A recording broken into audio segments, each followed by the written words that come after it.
నమస్కారం. మనతో పాటు మహాసహస్రావధాని బ్రహ్మశ్రీ పద్మశ్రీ డాక్టర్ మాడుగుల నాపణిచరం గారు ఉన్నారు. వారు భారత భాగవత రామాయణాలంటే కూడా అధ్యయనం చేసిన వారు. వారి రసనాగ్రంపై ఆ శ్లోకాలు పద్యాలు ఉంటాయి. అన్నిటికీ అనేకసార్లు వారు వ్యాఖ్యానం చేశారు, ఉపన్యాసాలు ఇచ్చారు. ఆ పద్యాలు శ్లోకాలు కూడా అద్భుతంగా పాడారు. ఇప్పటికీ వారి తీరులోనే పాడేవాళ్ళు చాలా మంది మన మధ్య ఎంతో మంది, వందల వేల మంది ఉన్నారు. ఇటీవల వారు రామాయణంపై చేసిన వ్యాఖ్య చాలా ప్రసిద్ధమైంది. రామాయణంలో ముఖ్యమైన సుందరకాండ గురించి మాట్లాడుకుందాము. రామాయణం అంతా ఒక ఎత్తు, సుందరకాండ ఒకటి ఒక ఎత్తు అంటారు. ఏంటి ఆ సుందరకాండ, ఆ ప్రత్యేకత ఏంటి, ఇవన్నీ కూడా వారి మాటల్లోనే మనం విందాము. నమస్కారం సార్. రాముడు అనగానే ఆంజనేయ స్వామి, ఆంజనేయ స్వామి అనగానే రాముడు, విడదీయలేని విభజ్య స్వరూపాలు, అవి దేవతా స్వరూపాలు కదా. రామాయణం ఇన్ని కాండలు ఉండగా సుందరకాండకి ఎందుకు అంత ప్రశస్తి వచ్చింది సార్? శ్రీరామాయ నమః. శ్రీ సీతారామాయ నమః. వేదవేద్యే పరే పుంసి జాతే దశరథాత్మజే వేద ప్రాచేతసాత్ ఆసీత్ సాక్షాత్ రామాయణాత్మన. వేదవేద్యుడు, వేదము చేత తెలియబడవలసిన మహాత్ముడు, సర్వవ్యాపి అయిన భగవంతుడు ఎవరైతే ఉన్నారో ఆయన పరమపురుషుడు, పరే పుంసి. ఆయన దశరథాత్మజుడుగా, దశరథ రాముడుగా జన్మించగా సాక్షాత్తు వేదము రామాయణముగా తానై తాను ఆవిర్భవించింది అన్నాడు. అంటే వేదములో ఏ ఏ విశేషాలు సర్వ ప్రపంచములో, సర్వ 14 లోకములలో, సర్వమండలములలో, అంటే ద్యుమండలము, భూమండలము, వాయుమండలము, జలమండలము అన్నీ మొత్తం బ్రహ్మాండం అని అనుకోవాలి ఒక్క మాటలో. బ్రహ్మాండములో ఏ ఏ అంశాలున్నాయో అవన్నీ వేదంలో ఉన్నాయి. అందుకే ఎంత గొప్ప మాట అన్నారంటే మన వివేకానంద స్వామి, సైన్స్ యొక్క వికాసము పెరిగే కొద్దీ భారతీయ సంస్కృతిపై, సనాతన ధర్మముపై గౌరవం పెరుగుతుంది అన్నారు. గొప్ప మాట, దార్శనికమైన మాట, చాలా దార్శనికంగా చెప్పారు ఆయన. సైన్సు అభివృద్ధి చెందే కొద్దీ సనాతన భారతీయ ధర్మం మీద గౌరవం నానాటికి పెరుగుతూ ఉంటుంది అంటే సనాతన ధర్మంలో సైన్స్ ఉందని అర్థం చేసుకోవాలి. సైన్సు అడ్వాన్స్డ్ సైన్స్ ఉందని. అది అంటే వీడు రేపు చేయబోయే పరిశోధనలన్నీ ఇవాళే చెప్పబడ్డాయి, నిన్ననే చెప్పబడ్డాయి. అందుకే అంత గొప్ప మాట వివేకానందులు అన్నారు. అయితే ఇక్కడ మనకు సుందరకాండ, బాల్యములో జరిగేవన్నీ దానికి బాలకాండ అని పెట్టారు. అయోధ్యా నగరంలో జరిగేదంతా అయోధ్యాకాండ అన్నారు. ఇదంతా అయోధ్యా దీర్ఘం ఉండాలి, బాలకాండ, అయోధ్యాకాండ. అట్లనే అరణ్యములో జరిగే విశేషాలన్నీ అరణ్యకాండమని పెట్టారు. కిష్కింధా నగరిని ఆధారము చేసుకొని జరిగేదంతా కూడా కిష్కింధాకాండ అన్నారు. యుద్ధ సమయంలో కాబట్టి యుద్ధకాండ.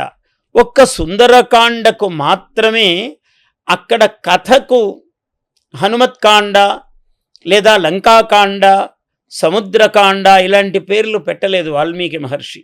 సుందరకాండ అన్నారు. మీరు మొదట్లోనే అన్నారు అన్ని కాండములు ఒక ఎత్తు, ఒక సుందరకాండ ఒకటి ఒక ఎత్తు అని. అంటే ఇది మధ్యే మణి న్యాయముగా, చుట్టూ అన్ని రత్నాలు, ఏదైనా ముత్యాలమాలో ఏదైనా ఉంటే మధ్యే మణి న్యాయము అంటారు. మధ్యలో ఒక మణి, అది పెద్దగా ఉంటుంది, చాలా విశేషమైన స్వరూపం కలిగి ఉంటుంది. ఆ మధ్యే మణి న్యాయముగా మనకు సుందరకాండను పెట్టారు. రామాయణ మహామాలకు రత్నము. దాన్ని ఎవరన్నారు రత్నమని? రామాయణ మహామాలారత్నం వందే అనిలాత్మజం. అంటే హనుమంతుడికి రామాయణ మహామాలా రత్నము అన్నారు. ఆ హనుమంతుడు ప్రధానముగా కలిగినటువంటి కాండ సుందరకాండ. దీనికి విశేషంగా పెద్దలు ఏం చెప్పారంటే, సుందరే సుందరో రామ. సుందరకాండలో రాముడు సుందరుడు. ఏమయ్యా, బాలకాండలో సుందరుడు కాదా రాముడు? అయోధ్యాకాండలో సుందరుడు కాదా? అన్ని కాండలలో సుందరుడే. అసలు రాముడే సుందరుడు. పరమ సౌందర్య రాశి పుంసాం మోహన రూపాయ పుణ్యశ్లోకాయ మంగళం అని కీర్తింపబడ్డవాడు రాముడు. పురుషులకు కూడా అబ్బా ఏమి సౌందర్యమని కన్ను చెదిరి కళ్ళు ఇంతలు చేసుకుని చూపు తిప్పుకోలేనంత సౌందర్యం రామునిది అన్నారు. అయితే ఇక్కడ సౌందర్యం ఏమిటి విశేషంగా? అంతకుముందు అరణ్యకాండలో సీతావియోగము చేత ఖిన్నుడయ్యాడు రాముడు. ఎక్కడో ఒక రేఖ, 16 కళల రామచంద్రుని ముఖములో ఒక రేఖ తగ్గింది. ఆ రేఖ సీతాదేవి. ఒక రేఖన 15 రేఖలు తగ్గి ఒకే రేఖ ఉందా ఆయన దగ్గర? అలా ఉంది రాముడి పరిస్థితి. ఎందుకంటే సీతావియోగం చాలా పెద్దది. వాళ్ళిద్దరు ఒకటే అని కదా. ఒకటే. అటువంటిది సీతాదేవి దూరం ఉండటం అన్నది కొంచెము ఖిన్నుడయ్యాడు రాముడు. ఇంకొక ప్రశ్న ఎప్పుడూ ఉంటుంది, దేవదేవుడు కదండి, ఆయన తలుచుకుంటే ఏముందంటే తలుచుకుంటే ఏమీ లేదు. రావణాసురుడు లేదు, లంక లేదు, సముద్రం లేదు, ఆయనకు క్షణకాలము లిప్త కాలము చాలు. కానీ మానవుడుగా ఉన్నాడు. మానవుడుగానే తన పరిధిని ఎలా దాటాలో, మానవుడు మానవోత్తముడు, మనీషి మాధవుడు ఎలా కావాలో చూపించేటువంటి అవతారము రామావతారం. ఆ ధర్మాన్ని పాటించాలి. ఆ ధర్మాన్ని పాటించాలి. అందువల్ల ఆయన ఎక్కడా మహిమలు చూపలేదు. ఆయన మహిమ చేయదలుచుకుంటే ఒక క్షణం చాలు, కానీ చూపలేదు ఆయన ఎక్కడ. అందుకని ఆ కట్టుబాట్లను పరిపూర్ణముగా పాటించాడు రాముడు. ఆ కారణం చేత ఖిన్నుడయ్యాడు. ఆ ఖిన్నత పోగొట్టాడు హనుమంతుడు. అది ఈ సర్గలోనే జరిగింది. ఆయన బయలుదేరి వెళ్ళాడు. తతో రావణ నీతాయా సీతాయా శత్రుకర్షణ యయేష పదమన్వేష్టం చారణాచరితే పథి అని మొదలవుతుంది సుందరకాండ తొలి శ్లోకం. తతో రావణ నీతాయా సీతాయా తతః అనంతరం. అంటే కొన్ని శబ్దాలు ఉన్నాయి సంస్కృతంలో. అథ అంటే అనంతరము, అథ అని వేదంలో వాడతాడు. దాన్నే భాగవతంలో తీసుకున్నాడు. అథాతో బ్రహ్మ జిజ్ఞాస. ఇది వాక్యములు, మహావాక్యాలు. అథాతో బ్రహ్మ జిజ్ఞాస వేదవాక్యం. అటువంటి అథ శబ్దమునకు అంటే అనంతరము, తర్వాత అంటే ముందేదో చాలా ఉంది, అప్పుడు ఏమైందంటే అని మొదలు పెడుతున్నాడు. చాలా పరమ సుందరం ఇలా కథ మొదలు పెట్టడం అనేది. అప్పుడు ఏమైందంటే అని మొదలు పెట్టాడు అనుకోండి కథ, ఎవడైనా వాడు బాగా చెయ్యి తిరిగిన కథ కూడా అని అర్థం. ఆ తర్వాత అన్నాడు, చదివేవాడికి చాలా ఉత్కంఠ కలుగుతుంది. అంటే అంతకుముందు ఏమైంది, తర్వాత ఏమవుతుంది అనే ఆకాంక్ష వస్తుంది. రచయిత కవికులమునకే గురువు ఆయన, ఆద్యుడు. ఎలా చెప్పాలో జాతికి నేర్పించాడు ఆయన, ఎలా రచన చెయ్యాలో నేర్పించాడు వాల్మీకి మహర్షి. కాబట్టి మధుమయ ఫణితీనాం మార్గదర్శి మహర్షి అన్నారు. ఆ మధుమయ ఫణితి మార్గములకు ఆయన మార్గదర్శి మహర్షి. అటువంటి ఆయన తతో రావణనీతాయా, అక్కడ అథలాంటి శబ్దం వేశాడు. తతో ఆ తర్వాత రావణనీతాయా సీతాయా, రావణుడు తీసుకుపోయినటువంటి ఎత్తుకుపోయినటువంటి సీతాదేవి యొక్క పదం అన్వేష్టం, మార్గమును వెతకట కొరకై, అన్వేష్టం వెతకడం కోసము, ఇయేష చారణాచరితే పథి, చారణులు చరించేటువంటి మార్గములో ఆయన అన్వేష్టం ఇయేష ఇచ్చగించను, ప్రయత్నించను, బయలుదేరెను. ఇవన్నీ అర్థం. ఆ మహేంద్రగిరి నుంచి ఎగిరి శతయోజన విస్తీర్ణమైనటువంటి సాగరము, మకరాలయము, పరమభీషణమైనటువంటి సముద్రమును దాటడానికి ఉత్సహించాడు. అంటే జయధ్వానముతో బయలుదేరుతున్నాడు. ఎక్కడి నుంచి బయలుదేరుతున్నాడు? ఆ పేరెంత అందంగా ఉన్నది. నేల మీద నుంచి ఎగరలేదు. ఆ ఎగరటానికి అంత పెద్ద సముద్రమును దాటాలి కదా. ముందు ఎత్తైన ప్రదేశము చూసుకున్నాడు. మహేంద్రగిరిని ఎక్కాడు. అత్యంత ఎత్తైన ప్రదేశం. ఇద్ పరమైశ్వర్యే, మహా ఐశ్వర్యవంతమైనది ఆ పర్వతం. అందువల్ల తతో రావణనీతాయా, అందుకని సుందరో రామ, రాముడు సుందరుడయ్యా. ఎందుకంటే రాముడికి వార్త తెలిసింది. సీతాదేవిని చూశాను, సీతాదేవిని అన్నాడు. సీతాదేవిని చూశానని కూడా అనలేదు. దృష్టా సీతామయా అన్నాడు. సీతాదృష్ట అనలేదు. అంటే ఆ క్షణకాలము పాటు కూడా ఆలస్యము కాకుండా వాక్యం వాక్యవిదాంబర, వాగ్మి, ఆయన వాగ్వేత్తలలో శ్రేష్ఠుడు హనుమంతుడు. హనువులు అంటే దవడలు. హనువులు ఈ దవడలు ఉన్నందుకు ఫలం ఏమిటంటే మంచి వాక్యం. ఎప్పుడు ఏది మాట్లాడాలో, ఎలా మాట్లాడాలో, ఎంత మాట్లాడాలో, ఏ విధంగా మాట్లాడాలో తెలిసినటువంటి వాడు హనుమంతుడు. అంత మహానుభావుడు కాబట్టి దృష్టా అన్నాడు. అంత దూరం నుంచి ఆయన ఎప్పటి నుంచో ఎదురు చూస్తున్నాడు వార్త వినడానికి. పరమ దుఃఖంతో ఉన్నాడు.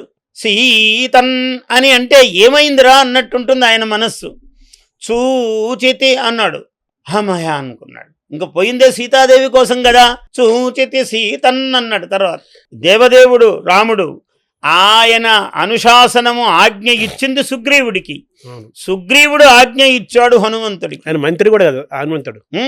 కాబట్టి తన పైన అందుకే ఏమన్నాడు ఆయన, ఎంత గొప్ప మాట అన్నాడు చూడండి. సుందరే సుందరో రామ సుందరే సుందర కపి. కపి చాలా సుందరుడు. ఎందుకు సుందరుడైనా? మహాలక్ష్మి సందర్శనం చేశాడు, అమ్మవారి దర్శనం చేశాడు ఆయన, అందువల్ల ఆయన సుందరుడు. సుందరే సుందరో రామ సుందరే సుందర కపి సుందరే సుందరీ సీత. సీతాదేవి పరమ సుందరం. ఎందుకంటే రాముని యొక్క కథాగానమంతా చేశాడు. నీకు రాముడు ఎట్లా తెలుసయ్యా అని అడిగింది ఆమె. ఒక కొత్త వ్యక్తి రామకథను పాడాడు, రాముడు అని పాడుతున్నాడు. రావణ బ్రహ్మ కూడా మారువేషంలో వాళ్లకు రాక్షసులకు కామరూపము ధరించే శక్తి ఉంటుందంటే ఏ రూపం కోరితే ఆ రూపం ధరించవచ్చు. అలా ధరించి వచ్చి ఈమె ప్రీతి కోసం 2 మాటలు మాట్లాడి మళ్ళీ రూపం మార్చాడు అనుకోండి. అందుకని నీకు ఎలా తెలుసు అని అడిగింది. అడిగితే రాముని యొక్క సర్వావయవ సౌష్ఠవమైన త్రిభి అని మొదలుపెట్టాడు. అసలు రామాయణములో రాముని యొక్క శరీర అంగాంగ సౌష్ఠవము వర్ణింపబడిన ఏకైక స్థితి అది సీతాదేవి దగ్గర హనుమంతుడు చెప్పటము. అది సుందరకాండ. భార్యకి తెలియదు ఆ భర్త గురించి, అందుకని ఆమెకు మాత్రమే తెలుసు. అవును. మళ్ళీ పరమశిష్యుడు అయినటువంటి హనుమంతుడికి తెలుసు. ఎంత గొప్ప విషయమో చూడండి. 3 చేత ఇలా ఉంటాడు, 3 చేత ఇలా ఉంటాడు, 4 చేత ఇలా ఉంటాడు, 5 చేత ఇలా సంఖ్యాపరంగా పెద్ద సంఖ్యాశాస్త్రవేత్త ఆయన. అలా రామాభివర్ణనము చేశాడు.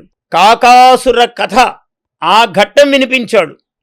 అది వాళ్లకు ఇద్దరికి మాత్రమే తెలుసు, ఎవరికి మూడో వ్యక్తికి తెలియదు.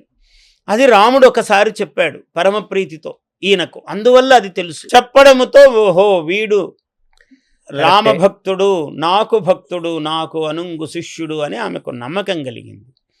అందుకని రామవార్త వినడము చేత ముఖ వికాసము కలిగింది. పరమ దుఃఖోద్విగ్న అయినటువంటి ఆమె మనస్సు ఆకృతి రామచంద్ర విరహాకృతి, కన్బమతీరు స్వామి చాపాకృతి.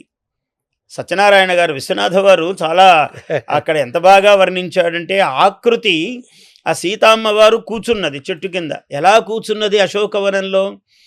ఆకృతి రామచంద్ర విరహాకృతి. రామచంద్రుడు విరహము చేత సన్నబడ్డాడు. ఆ విరహము యొక్క ఆకృతి కలిగి ఉన్నది. ఆమె సన్నబడ్డది. ఆమె ధూమలేఖేవా, ధూమలేఖ పొగచూరిన అగ్నిరేఖ వలె ఉన్నది ఆమె. చాలా అందమైన ఉపమానాలు వాల్మీకి వలె. మళ్ళీ వాల్మీకిని పుణికి పుచ్చుకోగలిగిన వాడు కాళిదాసు. ఆ ఉపమా కాళిదాసస్య అని పేరు తెచ్చుకున్నాడు ఆయన.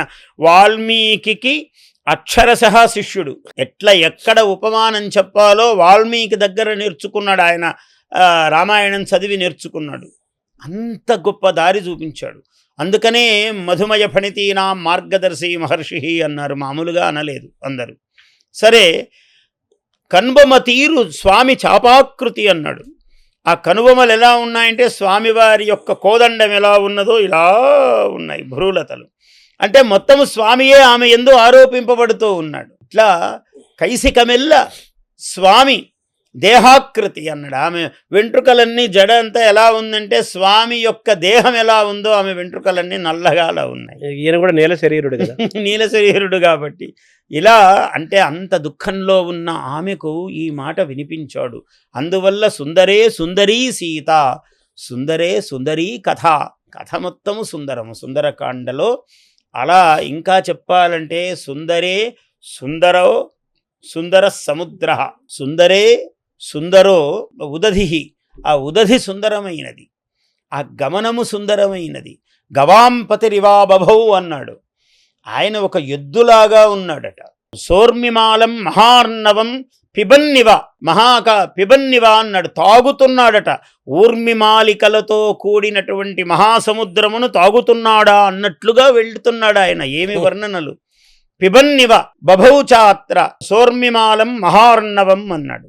పిబన్నివ అన్నాడు. తాగుతున్నాడా అన్నట్లుగా. పిపాసురివ మహాకాశం అన్నాడు. మళ్ళీ ఆకాశమును తాగబోతున్నాడా తాగను కోరుతున్నాడా అన్నట్లుగా వెళుతున్నాడు అన్నాడు. ఎవరు ఈ కవిత్వమును ఇట్లా అని చెప్పలేరు. కాళిదాసు కవిత్వము చదివే షేక్స్పియర్ నృత్యం చేశాడు ఆయన అభిజ్ఞాన శాకుంతలం చదివి అని చెప్తారు. ఆయన తాండవం చేశాడట. ఏమి రచన, ఏమి అద్భుతం, ఇవాళ నేను చదివానని షేక్స్పియర్ పొంగిపోయాడు కాళిదాసు యొక్క ఈ శాకుంతలం అభిజ్ఞాన శాకుంతలం చదివి. ఏం అద్భుతమైన మహాకవి అండి అని. అటువంటి కాళిదాసుకు 1,000,000 రెట్లు చెప్పాలి వాల్మీకిని మనం. అంటే కాళిదాసుకు కూడా ఇష్టమైన మాట, ఇదేమి ఎవరికి కష్టమైన మాట కాదు. కవికుల గురువైన కాళిదాసుకు గురోర్గురుణాం గురుహు అనాలి. 2-3 సార్లు గురువు అని చెప్పాలి వాల్మీకి మహర్షిని. గురు పద్య విద్యకు ఆద్యుడు నన్నయ్య అన్నట్టుగా ఇది గురు శ్లోక విద్యకాద్యుడు. ఆయన ఇక్కడ కూడా పద్యం అంటే సంస్కృతంలో పద్యం అనొచ్చు, శ్లోకం పద్యం 2 కూడా ఒకటే. అట్లా అంత అద్భుతం. అందువల్ల ఈ తతో రావణ నీతాయాహ అని ఏమిటి రహస్యం అంటే అసలు 1000 శ్లోకాలకు ఒక్కొక్క అక్షరాన్ని పెడుతూ వచ్చాడు వాల్మీకి మహర్షి. 24,000 శ్లోకాలకు గాయత్రీ మంత్రం ఓం భూర్భువస్సువః ఇది ఈ అక్షరాలను తీసుకుని 24 అక్షరాలను ఒక్కొక్క 1000కి ఒక్కొక్క అక్షరము చొప్పున నిబంధనము చేస్తూ ఆయన యొక్క రచనయే అద్భుతం. అందుకనే ఏమన్నాడంటే ఆయన ప్రారంభం చేసేటప్పుడు మహామంత్రాత్మకం. రామాయణమే కృత్స్నం రామాయణం ప్రోక్తం, అంతా కూడా మహామంత్రమే రామాయణం. అందులో సుందరకాండ మరీ మంత్రము, సుందరాకాండ అనకూడదు, సుందరకాండము. అందులో సుందరకాండ మరీ మరీ మరీ గొప్ప మంత్రం. అంటే మంత్రములో ప్రాణస్థితి సుందరకాండ. అదే రామాయణం అంతా మంత్రమే. ఎందుకు రామాయణం అంతా మంత్రము? ఏమన్నాడంటే చరితం రఘునాథస్య శతకోటి ప్రవిస్తరం ఏకైకమక్షరం ప్రోక్తం మహాపాతకనాశనం అన్నారు. ఒక్కొక్క అక్షరము కూడా 1,000,000 పాపములను సమయింపజేయగలిగినది రామాయణము. పదమేవవా, ఒక పదము చదివితే కూడా వాడు ధన్యుడు తరిస్తాడన్నాడు. కాలం రీత్యా, పాపము పెరుగుతున్న రీత్యా రామాయణమును విమర్శించి, రాముణ్ణి విమర్శించి, సీతను విమర్శించి, నీకు అరకొర తెలిసినా వినినా సరిగ్గా వినని మాటలు తీసుకుని నేను జాతిని కోరుతున్నాను, యువకులను కోరుతున్నాను. ముఖ్యంగా ఈ దేశంలో పుట్టటమే మీ సౌభాగ్యం, మీ యోగం, మీ అదృష్టం, మన అందరి అదృష్టం. ఇటువంటి దేశంలో పుట్టి మీ సమయము వృధా చేసుకోవద్దు. రాముణ్ణి విమర్శించడానికో, రామాయణాన్ని విమర్శించడానికో, ఏదో నీకు తెలిసిన ఇంత భాగాన్ని పట్టుకుని అలా చేసుకుని జీవితములు వ్యర్థం చేసుకోవద్దు. కారణం ఏమంటే రామబాణము చాలా తీవ్రమైనది. కృష్ణుడు ఈ శివుడో ఏదో కొంచెం సమయం ఇస్తే మీకు ఇవ్వచ్చు, కానీ రాముడు రామబాణము రామ నింద చేసినవాడు కానీ, రామాయణ నింద చేసినవాడు కానీ, సీతా నింద రాముడికి ఇంకా కోపకారణము, సీతా నింద చెయ్యటము కానీ, ఇటువంటి అపరిపక్వ మతిత్వముతో చేసేటువంటివి చాలా ప్రమాదము, వాళ్ళ జీవితాలకే ప్రమాదం. అందువల్ల అటువంటి వాటి జోలికి పోక జీవితము పండించుకోండి, ఉన్న గొప్పతనమును గ్రహించండి. ఇది మహామంత్రశాస్త్రము. రామాయణమంతా మంత్రశాస్త్రం. సుందరకాండలో ఇంకా జయమంత్రములు ఇంకా అడుగడుగున మీకు కనపడతాయి. ఏమీ లేదు. సీతాదేవి దగ్గరకు వెళ్ళాడు. వెళ్ళి అమ్మవారు చెప్పింది, త్వమస్మిన్ కార్య నిర్యోగే ప్రమాణం హరిసత్తమా. నాయనా, ఈ కార్యము నిర్వహించటములో నీవే ప్రమాణము, నీవే తగినవాడివి అని అమ్మవారు చెప్తోంది. త్వమస్మిన్, చూడండి అమ్మవారు హనుమంతుడికి మాట చెప్తోంది. త్వమస్మిన్ కార్య నిర్యోగే ప్రమాణం హరిసత్తమా రాఘవః త్వత్ సమారంభాత్. రాఘవః రాముడు, త్వత్ సమారంభాత్ నీ యొక్క సమారంభము అంటే ప్రయత్నము వలన, రాఘవస్త్వత్ సమారంభాత్ యత్నకరో భవ. ఆయన ఆ ప్రయత్నకరుడుగా, ఈ దుఃఖమును పోగొట్టేవాడుగా అగుగాక. రాఘవుడు ఈ పని యందు ప్రయత్నము చెయ్యబడుగాక, రాఘవుడు దీని యందు ప్రవర్తించుగాక. నాయన, ఎలాగైనా రాఘవ త్వత్ సమారంభాత్ మయి యత్నపరో భవేత్. నాయందు ప్రయత్నపరుడు అగుగాక రాముడు. నీ ప్రేరణతో కదా, నీ ప్రయత్నముతో కదా నువ్వు వెళ్ళి నా స్థితిని, ఈ దుఃఖ స్థితిని నీవు రాముడికి చెప్పడం వల్ల కదా. ఇది సీతాదేవి చెప్తున్నమాట. మనం ఒక మనిషిగా ఆలోచిస్తాం, మనం దుఃఖంలో ఉన్నాం, మనకు గురువు ఉపదేశం చేస్తున్నాడు. త్వమస్మిన్ కార్య నిర్యోగే, ఈ పనిలో నీవే ప్రమాణం హరిసత్తమ. అంటే ఒక భగవంతుడిని మనం సంబోధిస్తున్నాము, హరిసత్తమ అంటే హరిభక్తులలో శ్రేష్ఠుడా. ఓ మనిషి నీవే ప్రమాణం అంటే నీకు నువ్వే. తస్మిన్ కార్యం బుద్ధి, ఇవే చెప్పాడు. ప్రయత్నము, కార్యము, బుద్ధి ఇవి ఉన్నవాడికే నువ్వు విజయహారం ఇవ్వు అన్నాడు శ్రీరాముడు సీతాదేవిని చూసి. ఎది తృప్తా, నీకు ఇష్టమైనట్లయితే. ఆమె ఒక హారము తీసుకున్నది, ముత్యాల హారము. సింహాసనం మీద కూర్చున్నారు ఇద్దరు సీతారాములు. ఆయన మనువు నుంచి వచ్చినటువంటి, మనుకాలము నుంచి వచ్చినటువంటి ఆ దివ్య భవ్యమైనటువంటి రత్నాంచితమైన కిరీటమును వశిష్ఠుల వారు జలేన సలిలేన సుగంధిన అన్నాడు. 500 నదుల నుంచి జలాలు తెచ్చారట. పుణ్యనదుల నుంచి యుద్ధకాండలో వర్ణిస్తాడు. 500 నదుల నుంచి తెచ్చినటువంటి పుణ్య నదీతోయములు, చతుస్సాగర సమానీతములైన 4 సముద్రముల నుంచి తెచ్చిన పుణ్య తీర్థములు, ఇవన్నీ ఆయనకు అభిషేకం చేస్తూ సమయంలో కిరీటం పెట్టారు. అక్కడ వశిష్ఠుడు, వామదేవుడు, పులహుడు, పులస్త్యుడు, ఇటువంటి మహాత్ములందరూ, శతానందుడు అందరూ ఉన్నారు చుట్టూ. మహర్షి మండలి అంతా ఉన్నది. అలా పెట్టి ఆయనకు ఆ జయమంత్రములన్నీ చెప్తూ ఉన్నారు. ఆ చెప్పినప్పుడు ఆమె సంతోషంతో మాల తీసింది. నీకు సంతోషం కలిగిన, ఆయన అందరి వైపు చూసి రాముడి వైపు ఇలా చూసింది. సీతారాములు మాట్లాడుకోరెప్పుడు. ఆమె చూస్తే ఆ చూపులో అర్థం ఆయనకు తెలుసు. వెంటనే ఆయన అన్నారు, నీకెవరికి ఇష్టమో ఆయనకు ఈ మాల ఇవ్వు సీత, నీ మనస్సు అయితే అన్నాడు. ఆమెకి ఎవరు ఎక్కువ ఇష్టము? రాముడి తర్వాత ఇష్టమైన వాడు ప్రియభక్తుడు, పుత్రుడు. భర్త తర్వాత పుత్రుడే ఏ తల్లికైనా ఇష్టుడు. పుత్ర సమానుడైనటువంటి వాడు హరిసత్తముడు, ఆంజనేయుడు. ఎందుకు ఇష్టుడు? ఆయన పరమ కష్టంలో ఉన్నప్పుడు తనకు స్వామి సుఖంగా ఇట్లా నీకోసం కష్టపడుతున్నాడనే ఆయన వార్తను తెలిపాడు. అమ్మవారి వార్తను స్వామికి తెలిపాడు. ఇంతకన్నా ముఖ్యుడు ఎవరున్నారు ఆమెకు? అందువల్ల అతను అత్యంతము ఇష్టతముడు. ఆ మాల ఇచ్చింది అమ్మవారు. నీకెవరిష్టమో. ఎందుకు ఇచ్చాడు? నీకు ఇష్టము అంటే ఊరికే ఇష్టం కాదు. అక్కడ యత్న, ప్రయత్నము గలవాడు, కార్యసిద్ధి, మతిమాన్, మతి, ఇవన్నీ కలవాడు కాబట్టి నీకు ఇష్టుడు, ఇవ్వు వాడికి అన్నాడు.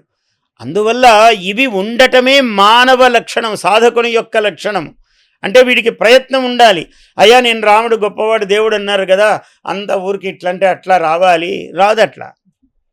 అంటే నన్ను 100 సార్లు రోజుకు 3 సార్లు పారాయణం చేయమన్నారండి రామాయణము, చెయ్యి, అది ప్రయత్నమే, వస్తుంది నీకు. రోజుకు 3 సార్లు పారాయణం చేయి సుందరకాండము, నీకు సిద్ధి అవుతుంది, కార్యసిద్ధి. ఎందుకంటే ఇది ప్రయత్నము, శ్రమ ఉంది నీకు ఇందులో. నువ్వు వీధుల వెంట తిరిగి ప్రయత్నాలు, హడావిళ్ళు, వాడి ద్వారానికి వీడి ద్వారానికి పోనక్కర్లేదు.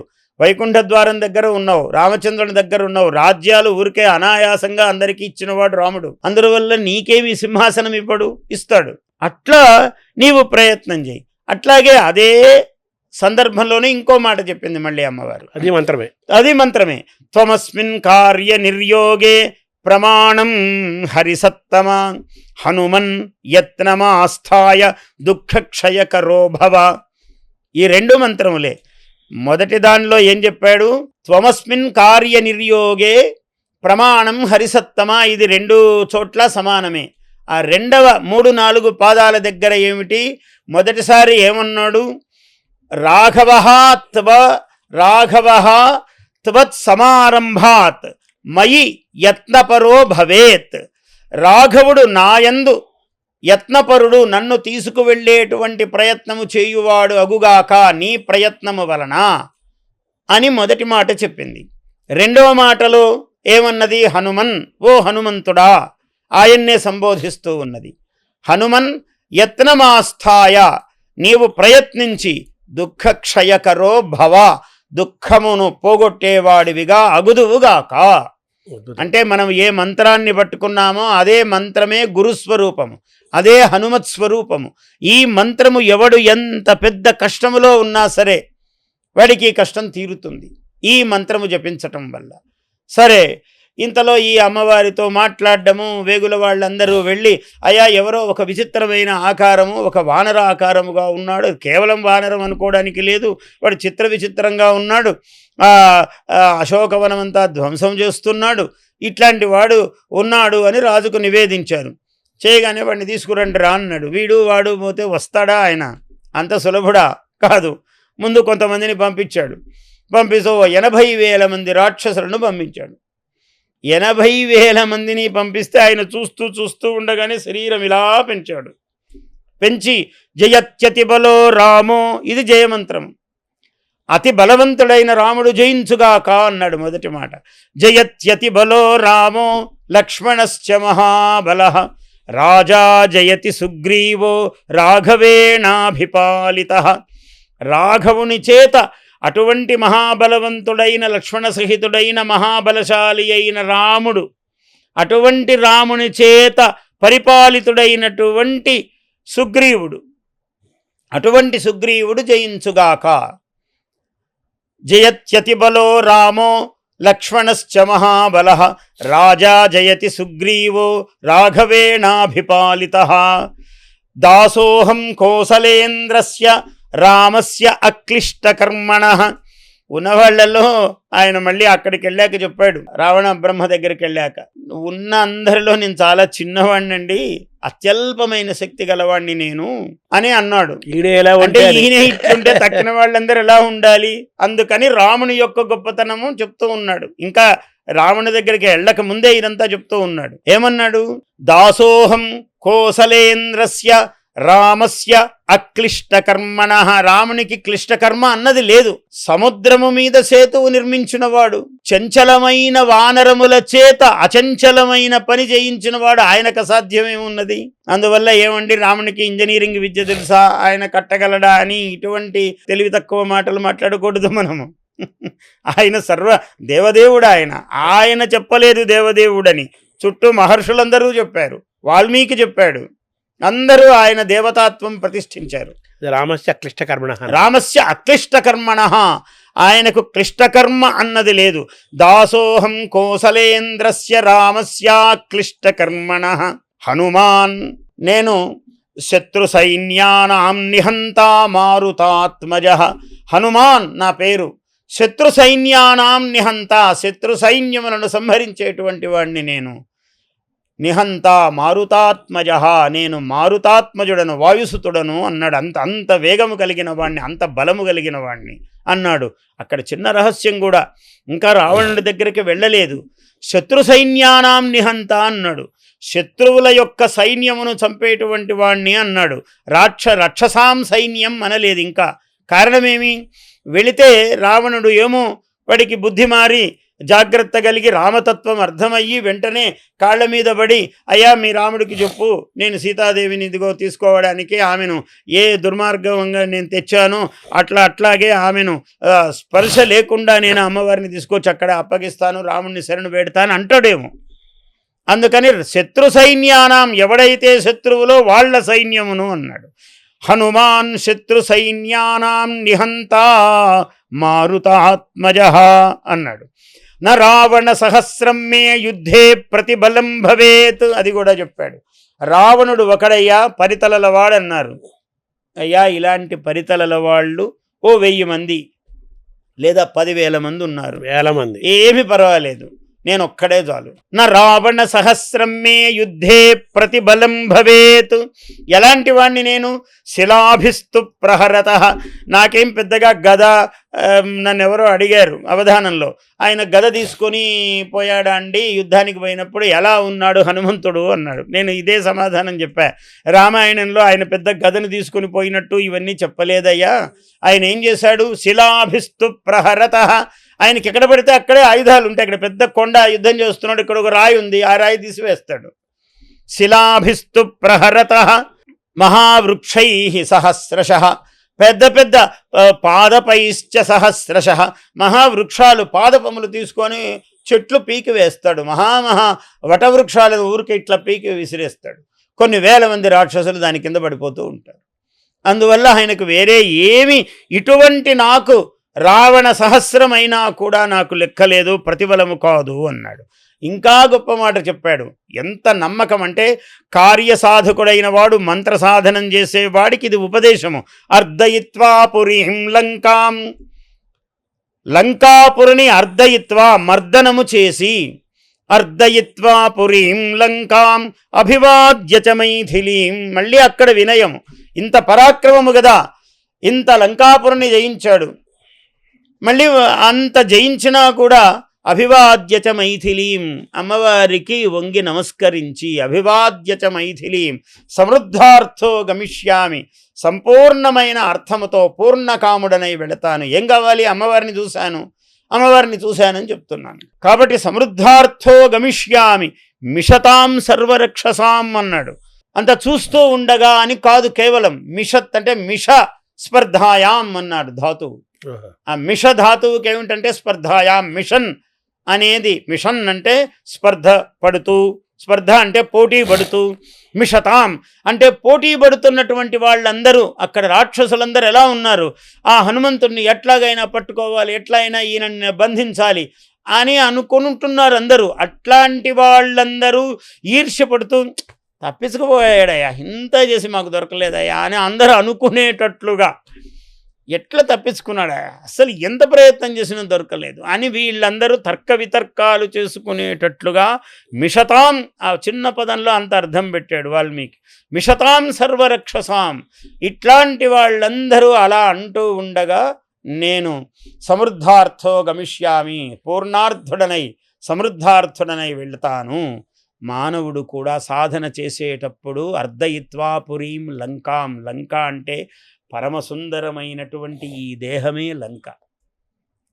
ఈ సప్తద్వారవతీం లంకాం అన్నాడు. 7 మహాద్వారములు కలిగినటువంటి సప్తద్వారములు, నవద్వారపురీం లంకాం, నవద్వారములు కలిగిన పరమ ఆకర్షకమైన సువర్ణ ఖచ్చితమైన రత్నాంచితమైన ఈ శరీరమే లంక. ఈ లంకను జయించడానికి గురుస్వరూపుడైన హనుమంతుడు, పరమాత్మను జీవాత్మ తీసుకెళ్ళి పరమాత్మతో కలిపేవాడే, ఆ బోధ చేసేవాడే గురువు.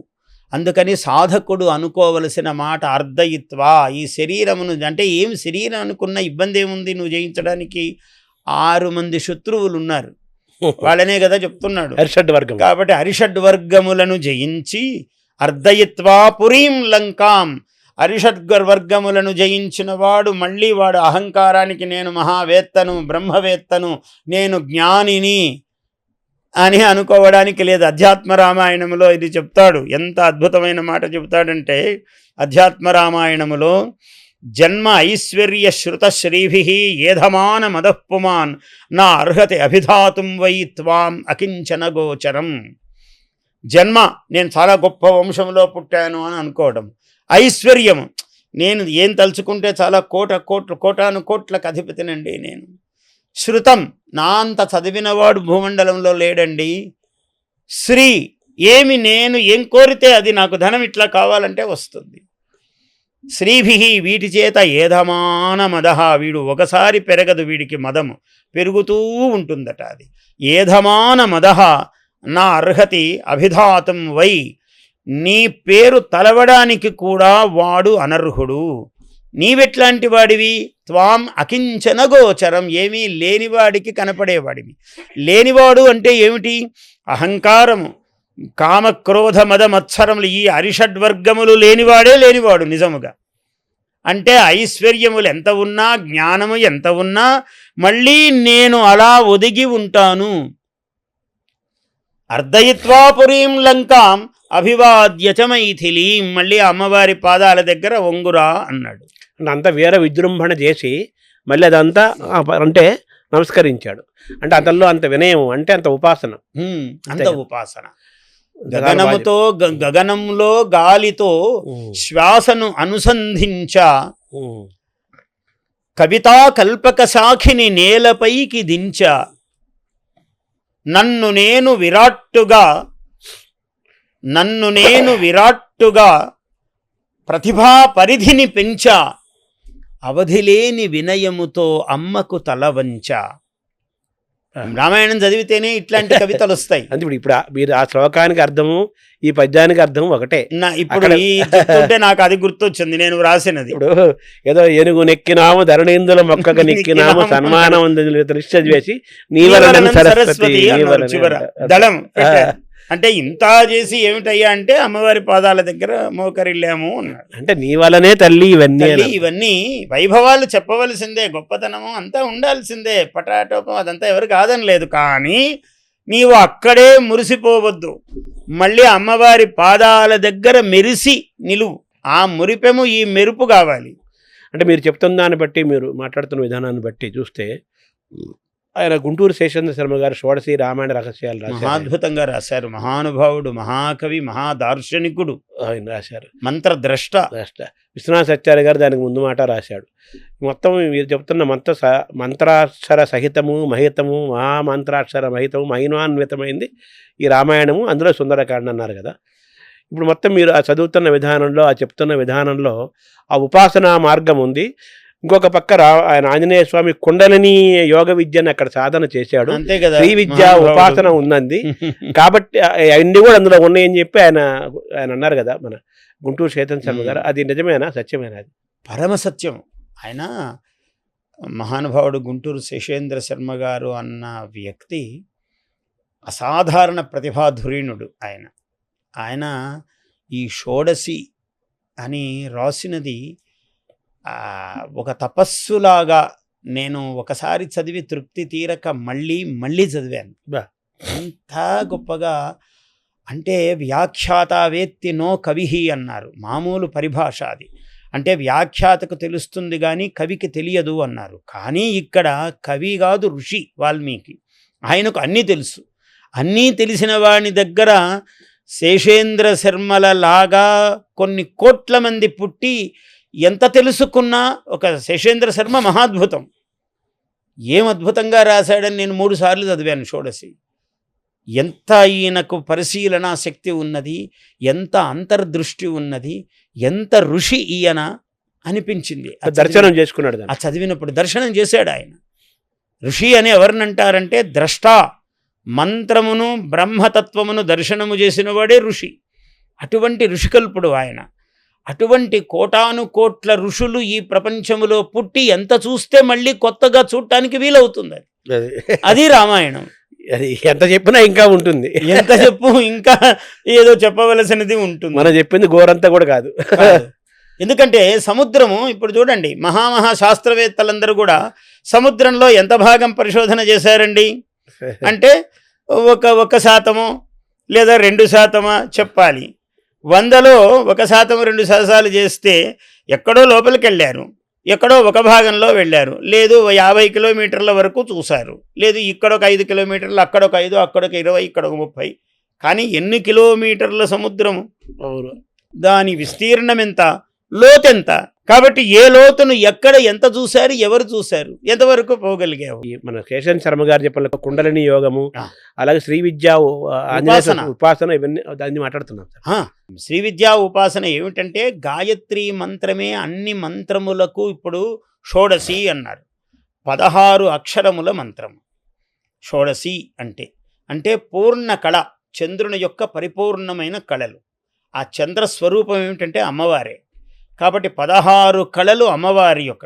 ఒక కళ తగ్గించి 15 పూర్ణ కళలు. నిజానికి 15 రోజులే కదా పక్షమున. అవును. 1 నుంచి 16వ కళ సాక్షాత్తు అమ్మవారు. అయితే ఈ 15 కళలు కూడా అమ్మవారే. దాన్ని పంచదశి అన్నారు, పంచదశి విద్య అన్నారు. అయ్యా ఇవి కాదు, 9 అక్షరాలతో ఒక మంత్రం ఉంది అని నవాక్షరి అన్నారు, చండీ మంత్రం. ఈ నవాక్షరి, ఈ పంచదశి, ఈ షోడశి, ఇంకొక ఆయన ఏం చెప్పారంటే వీటన్నింటికీ మూలం ఒకటి ఉందయ్యా, నా గాయత్ర్యాహ పరం మంత్రం 24 అక్షరాల మంత్రం ఉన్నది అన్నాడు. ఇప్పుడు ఈ నవాక్షరి కానీ, పంచదశి కానీ, షోడశి కానీ ఎవడు ఉపాసన చెయ్యాలన్నా మూలము గాయత్రి. అన్నిటికీ మూలం. మహాద్వారం గాయత్రి దాటుకునే వెళ్ళాలి. గాయత్రి కనీసము వీడు 108 చేసి సిద్ధి వచ్చాక, ముందు సిద్ధి కోసం గాయత్రి దగ్గరే ప్రయత్నం చేయాలి. ఇక్కడ 108 అయ్యాక నువ్వు ఏమైనా చెయ్యి, చండీ చెయ్యి, పంచదశి చెయ్యి, షోడశి చెయ్యి, రామాయణము పారాయణ, అన్నీ సిద్ధిస్తాయి. ఆ సింహద్వారమునే పట్టుకుని 1000కి ఒక్క అక్షరము చొప్పున చెబుతూ వచ్చాడు. ఒక్క సుందరకాండలో 3 అక్షరములు చెప్పారు అని ప్రసిద్ధి. మహాత్ములు చెబుతారు, తత్వవేత్తలు, రహస్యజ్ఞులు 3 అక్షరాలు చెప్పాడు. అంటే 24 అక్షరాలు 3 అక్షరాలు చెప్పారు. 3 అక్షరాలు అంటే 12, 13, 14 అక్షరాలు ఇందులో చెప్పారు. ఏమిటి? ఓం తత్సవితుర్వరేణ్యం భర్గో దేవస్య ధీమహి వస్యాధి. ఈ 3 అక్షరాలు ఇక్కడ చెప్పారు. భర్గో దేవస్య ధీమహి ధియో యో నః ప్రచోదయాత్. ఇది పూర్ణమంత్రము. ఇంకా తర్వాత యుద్ధకాండం అంతా ఉంది కదా, ఇందులో 3 అక్షరాలు చాలా పెద్దది యుద్ధకాండం. ఇప్పుడు మీరు చెప్పారు 3 అక్షరాలు 3 చెప్పారు. అక్షరాలు. ఈ 3 అక్షరాల ధీ ఉంది. 12, 13, 14 ఆ అక్షరాలు వచ్చాయి అని మహాత్ములు చెబుతున్నారు. ఎందుకంటే తతో రావణ నీతాయా సీతాయా శత్రుకర్షణ ఇయేష పదమన్వేష్టం చారణా చరితే పథి. తతో రావణ నీతాయా వా ఇక్కడ వకారం పెట్టాడు అన్నారు. మళ్ళీ ఏం చేశారు?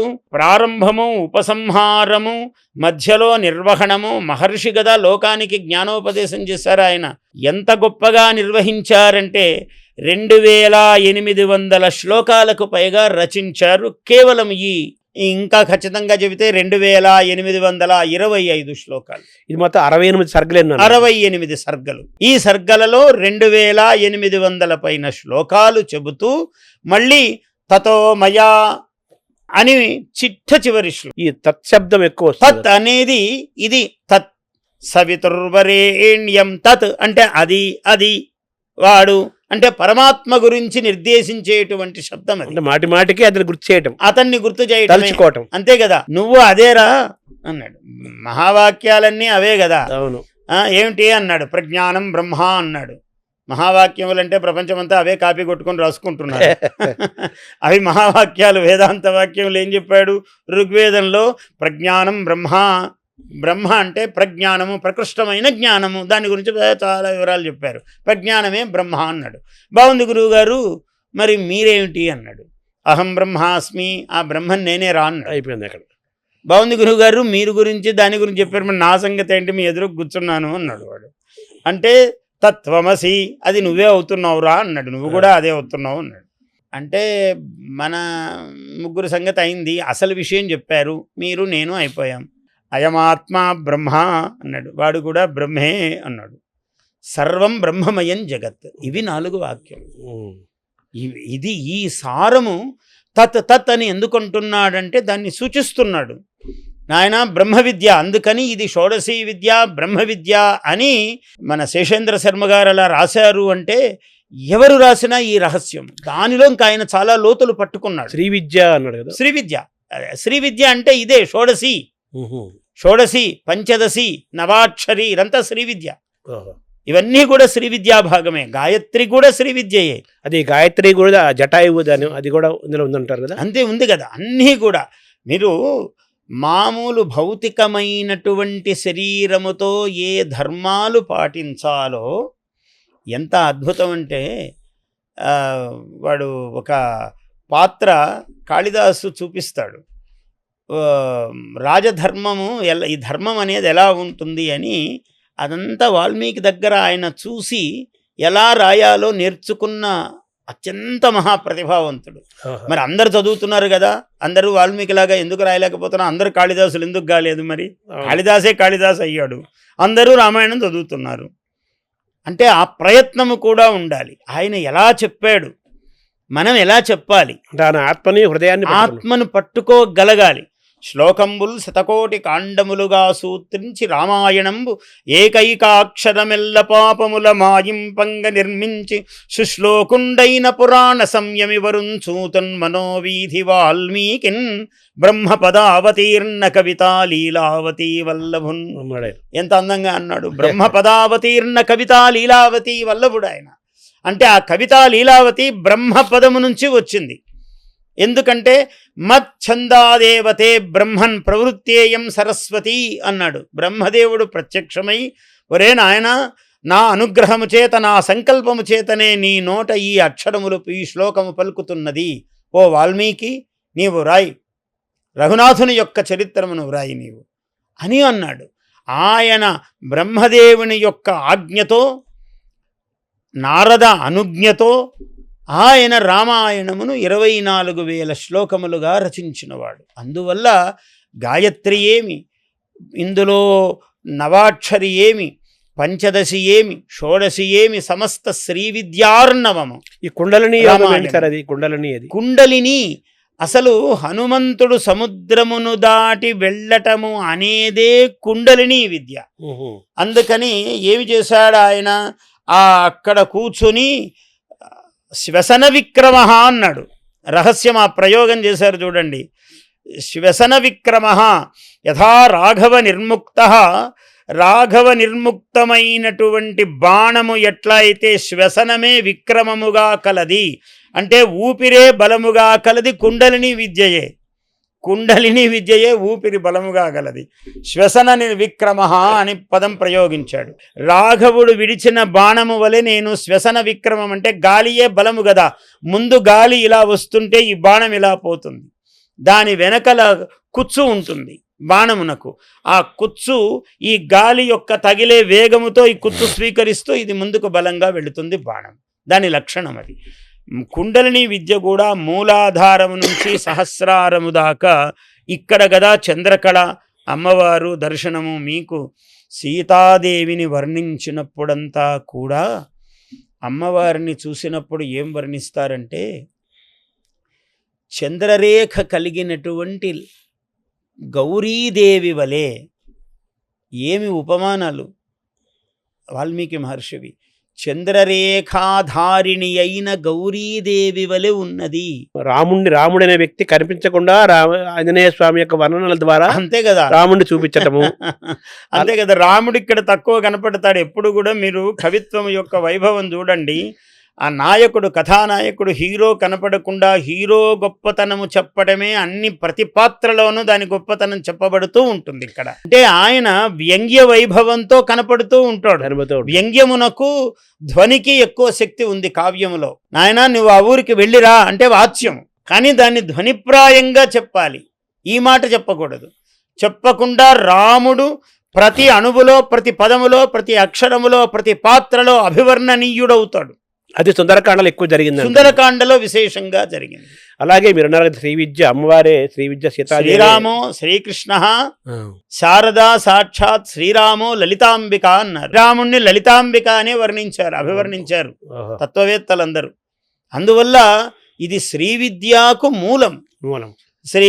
శ్రీమాత శ్రీ మహారాజ్ఞి శ్రీమత్ సింహాసనేశ్వరి అన్నట్టు ప్రతి అణువులోనూ రామచరిత్రంలో అమ్మవారే అభివర్ణింపబడినది. ఈ సుందరకాండ హనుమత్ స్వరూపంగా, హనుమత్ యొక్క ఆయన వికాసంలాగా, ఆయన హీరోగా నడిచినప్పటికీ కథ అంతా కూడా అందులో మీరు చెప్పే అంతా అమ్మవారు పరాశక్తి, శక్తి స్వరూపమైన సీత యొక్క కథ, సీత యొక్క శక్తి స్వరూపాన్ని కదా. సీతాయాశ్చరితం మహత్ అన్నాడు మహర్షి, ప్రారంభంలోనే చెప్పాడు. అయ్యా దీనికి 2-3 పేర్లు ఉన్నాయన్నాడు. ఏమిటి 2-3 పేర్లు అంటే, రామాయణం మొదటిది, రామస్య అయనం, రాముడు నడిచిన మార్గము, ఆయన ఎలా ధర్మం పరిపాలించాడు, ఎలా మానవోత్తముడయ్యాడు, ఎలా దేవదేవుడు, అది చూపించాడు. సీతాయాశ్చరితం మహతు, సీతా యొక్క చరిత్రము. రావణుని యొక్క పౌలస్య వధం చేయవ, రావణ వధ అంటే ఈ దశేంద్రియములను 10 తలల రావణుడు నీకు లొంగడం అంటే ఏమిటి? 10 ఇంద్రియములు, 10 ఇంద్రియములు నీకు లొంగుబాటు కావటము, లొంగటమే నీవు జయి సహస్రారమును అందుకునే మహానుభావుడు అవుతున్నావయ్యా అని మహాయోగ విద్యయే అభివర్ణింపబడింది. 24,000 శ్లోకములలో మహాయోగ విద్య. తస్మాత్ యోగీభవ అర్జున అన్నాడు. తర్వాత వచ్చిన కృష్ణావతారంలో కృష్ణుడు నువ్వు యోగివికారా అన్నాడు. మామూలు మనిషి అయితే వాడికి ప్రయోజనం లేదు, మహావీరుడైతే ప్రయోజనం లేదు, నువ్వు యోగివిగా అన్నాడు. యోగ కర్మసు కౌశలం, నువ్వు ఏ పని చేస్తే దాన్ని నాజూకుగా చేయటమే యోగ యొక్క లక్షణం. యోగ చిత్తవృత్తి నిరోధ అన్నాడు. చిత్తం ఎటుబడితే అటు పోకుండా దాన్ని ఏకాగ్రీకృతము చెయ్యటమే యోగము అన్నాడు. అదే అవధానం కూడా. అదే అవధానం. ఇవన్నీ కూడా యోగ విద్యా భాగాలే. అందుకనే అవధానంలో పద్యం చెప్పటము, అమ్మవారి షోడశీ విద్య కన్నా, నవాక్షరీ విద్య కన్నా, శ్రీరామ ఉపాసన కన్నా, శ్రీకృష్ణోపాసన కన్నా, పరమ శంభు ఉపాసన కన్నా, శంభు అభిషేకము కన్నా, ఇది కన్నా అని కాదు, వీటన్నిటితో తత్తుల్యమైనది. ఇది వేరు కాదు. ఇవన్నీ ఏకాకృతిగా ఉన్న లక్షణం. అయితే ఈ ప్రయాణంలో సీతాదేవే మొత్తం అంతా ఈ పరాశక్తి స్వరూపంగా, మహాలక్ష్మి స్వరూపిణి ఆమె పరాశక్తి, పరాంబిక. ఆమె యొక్క శక్తి వలననే ఈ ఇదం పవిత్రం పాపఘ్నం, పాపమును పోగొట్టేటువంటి ఈ పవిత్ర ధన్యం యశస్యం ఆయుష్యం అన్నాడు. దీనికి అనేక ప్రయోజనాలు. మానవుడికి ఏం కావాలండి? వాడికి యశస్సు కావాలి, ఆయుస్సు కావాలి, ఐశ్వర్యము కావాలి. ఇవన్నీ ఊరికే క్షణంలో లభిస్తాయిరా అన్నాడు. ఈ సుందరకాండకు ఈ పేరు రావటంలో అసలు ఆంజనేయ స్వామి పేరు కూడా సుందరుడు అంటారు. అది కరెక్ట్ అండి? పరమ సుందరుడు కదా. సుందరుడు అంటే మానవుడు ఎప్పుడు సుందరుడు అవుతాడు చెప్పండి? వా నరహ అన్నాడు. వానరుడు అన్న దాంట్లో కూడా అర్థం ఉంది, చమత్కారం ఉంది. వా అంటే వికల్పేన నరహ అంటే ఇంకోవైపు చూస్తే నరుడయ్యా అన్నాడు. వా నరహ వికల్పే, వా అంటే వికల్పము సంస్కృతంలో. వా నరహ అంటే ఇంకో విధంగా చూస్తే నరుడే అన్నాడు. ఎట్లా సుందరుడు ఆయన? ఒక విజయము పొందిన వాని యొక్క ముఖం చూడండి, వానికన్నా సౌందర్యం మీకు ప్రపంచంలో ఎక్కడా ఎప్పుడూ కనపడదు. ఒక విజయము సాధించిన వాడు కళ వైభవం ఉంటుంది. ఆ కళ, ఆ అమృత కళ ఉంటుంది. ఏం శతయోజన విస్తీర్ణము దాటిన వాని కన్నా విజయము సాధించిన వాడు ప్రపంచంలో ఎవడున్నాడు? అంతకన్నా సౌందర్యమే ఉంటుంది. ఆయన శతయోజన విస్తీర్ణము దేనికి లొంగక 4 చూపించాడు. ధృతి, దృష్టి, మతి, దాక్ష్యం అన్నాడు. 4 ఉన్నాయి ఆయన దగ్గర విశేషాలు అన్నాడు. అంటే ఏంటండి అవి? ధృతి ధైర్యము. ముందు ఎగిరేటప్పుడు ఊరికే ఇలా చూశాడు. సోర్మిమాలం మహార్ణవం గోష్పదీకృత వారాసిం, ఇది ఆవు గిట్ట అంత అన్నాడు. ఇంత అంతే. మహాసముద్రము ఇంత అనుకున్నాడట ఆయన.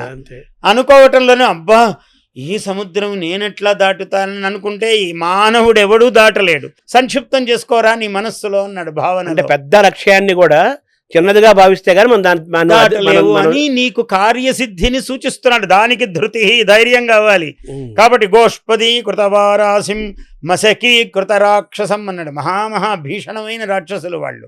నువ్వు దోమను కొట్టడానికి పెద్ద ఇది తీసుకుని, కత్తి తీసుకుని ఇంత చేస్తాడా? ఊరికే ఇట్లా అంటావు దోమను. అందుకని మసకి కృత ఇలా అనేశాడు. అనేక లక్షల రాక్షసులను ఇలా అన్నాడు ఊరికే ఆయన. మళ్ళీ నలిపేశాడు. దృష్టి ఎక్కడుండాలి, ఎక్కడ ఉండకూడదు, 2 ప్రధానం. ఇది వచ్చాడు. బంగారు పర్వతం వచ్చింది. అయ్యా మేము కృతేచ ప్రతికర్తవ్యం ఏష ధర్మ సనాతన అన్నాడు ఆయన. ధర్మశాస్త్రం మాట్లాడాడు. నేను మీ తండ్రి గారి చేత ఉపకృతుడనయ్యా. పూర్వము దేవేంద్రుడు పర్వతాలకు రెక్కలుండేవి, వజ్రాయుధంతో తెగ్గొడుతూ ఉంటే మీ తండ్రి గారు వాయువు అలా గట్టిగా ఆయన వీచి నన్ను అలా తీసుకొచ్చి సముద్రంలో పడేశాడు. నేను ఇప్పటికీ రెక్కలతో ఉన్నాను బంగారము. నేను ఈ అనుగ్రహము మీ తండ్రి గారి వల్ల కలిగింది. ఎవరైనా ఉపకారం చేస్తే ఆ కృతజ్ఞత అన్నది చాలా ప్రధాన లక్షణము. కృతేచ ప్రతికర్తవ్యం, మళ్ళీ తిరిగి మనకు చేతనైన ఉపకారం చేయాలి. ఏష ధర్మ సనాతన, ఇది సనాతన ధర్మము. నువ్వేమో రామకార్యములో వెళుతున్నావట, ఇంత పెద్ద భీషణమైన సాగరాన్ని దాటి వెళుతున్నావు. ఇదిగో నాలో నేను మానుషం రూపమాస్థాయ అన్నాడు. మనుష్యుడుగా రూపము ధరించి ఆ పర్వతం మీదకి వచ్చి నిలబడి నమస్కారం చేసి అడిగాడు ఆయన. ఎంత చిత్రణ ఋషి అంటే వాడు ఎట్లా అడిగాడండి? పర్వతానికి నోరుందా, మాట్లాడా అని ఎవడన్నా పిచ్చి ప్రశ్న వెయ్యొచ్చు. మానుషం రూపమాస్థాయ, ఆ పర్వతం మీద పర్వతం యొక్క సారముగా ఆయన మానవ రూపం ధరించి నిలబడ్డాడు. అయ్యా పుట్టతేనెలున్నాయి ఇక్కడ, కొంచెం సేవించి ఒక క్షణం విశ్రమించి అంటే కర్తవ్యమే నాయన, నేను సుబహు దూరం, చాలా దూరం వెళ్ళాలి. మంచిదే, కృతం ఆతిథ్యం, ఇచ్చేసావులే, అయిపోయింది అని ఇలా పొడి మాటలు చెప్పాడు. కృతం ఆతిథ్యం అన్నాడు, ఇచ్చేసావు పర్వాలేదు అన్నాడు అని నిలవలేదు. ఇక్కడ దృష్టి ఎక్కడ ఉండకూడదో, ఎక్కడ కార్యం మీద దృష్టి ఉంది. ఆయన కార్యం మీద దృష్టి ఉంది, వచ్చిన ఐశ్వర్యం మీద దృష్టి లేదు. అందుకని ధృతి దృష్టి దాక్ష్యం, దక్షత ఉండాలి. మీకు ఈ దక్షత ఎక్కడ కనపడుతుంది అంటే మళ్ళీ దక్షతలో దాక్షిణ్యము కూడా ఉన్నది. రెండు శబ్దము రహస్యమైన శబ్దము, అందుకని దాక్ష్యం అన్నాడు. దృష్టి దాక్ష్యం. ఈ దక్షత్వం ఎక్కడ మీకు? ఆమె సింహిక సురస వచ్చింది ముందు. సురస నాగమాత చ అన్నారు. సురస అంటే నాగమాత. ఆమె దేవతల చేత ప్రేరితురాలైంది. ఈ పిల్లవాడు ఈ హనుమంతుడు అని వెళుతున్నాడే, వీడు నిజంగా 100 యోజనాల సముద్రం దాటగలడా? వీడికి అంత శక్తి ఉందా? ఒక్కసారి చూడమ్మా, నువ్వు వెళ్ళి పరీక్షించు అని దేవతలు పంపించారు. పంపిస్తే ఆ నాగమాత వచ్చింది. నువ్వు నాకు ఆహారం కావాలి అన్నది. అంటే అమ్మ ఇట్లా పని మీద వెళుతున్నాను తల్లి, వెళ్ళొచ్చి నీకు ఆహారం అవుతాను అన్నాడు. అంటే ఈ కథలు చెప్పొద్దు నాయన నాకు, నువ్వు నాకు నమ్మకమేమి, నువ్వు పోతే మళ్ళీ వస్తావని, నా నోటిలో నువ్వు ఆహారం కావలసిందే అన్నది. ఇంత పెద్ద నోరు తెరిచింది. ఆయన రూపాన్ని ఉపసంహరించుకుని చిన్న రూపమై లోపలికి దూరి పొట్ట చీల్చుకొని బయటకు వచ్చి, అమ్మా నీకు నమస్కారం తల్లి అన్న. బయటకు వస్తే ఆమె ఆశీర్వదించింది. నాయన ఆమెను సంహరించలేదు, సురసను సంహరించలేదు. ఎందుకంటే దేవతా శక్తితో వచ్చింది ఆమె. ఆమె ఆశీర్వచనమును పొందాడు. సింహిక 4వది వచ్చింది. మతిహి, ఇక్కడ మతి ఉపయోగించాడు 3వ చోట. అంటే బుద్ధిశాలిత్వము. లోపల నుంచి మళ్ళీ బయటకు వచ్చి చిన్న ఆకారముతో అమ్మా నీకు నమస్కారము తల్లి అని అన్నాడు. ఆశీర్వచనమును పొంది ముందుకెళ్ళాడు. సింహికా నామ రాక్షసి. 4వది సింహిక. ఈమె నీడ, ఛాయాగ్రాహిణి. ఇది చెప్పాడు ఆయన సుగ్రీవుడు చెప్పాడు, నీకు ఛాయాగ్రాహిణి వస్తుందిరా జాగ్రత్త దారిలో అని చెప్పాడు. ఈమె నీడను బట్టి లాగుతున్నది. ఎంత బలం ఉపయోగించినా ముందుకు పోలేక అక్కడక్కడే ఉన్నాడు ఆకాశంలో. ఏమైంది అని చూశాడు, కిందికి చూశాడు. ఓహో, నీడ ఒకటి లాగుతూ ఉన్నది. తన నీడ పడితే జాలది గ్రహించేస్తుంది. ఛాయాగ్రాహిణి, దాని సింహిక అన్నారు. దీనిని సంహరించాడు యుద్ధం చేసి. మళ్ళీ లంకకు చేరాడు. ఇదంతా సుందరకాండలో రహస్యమే.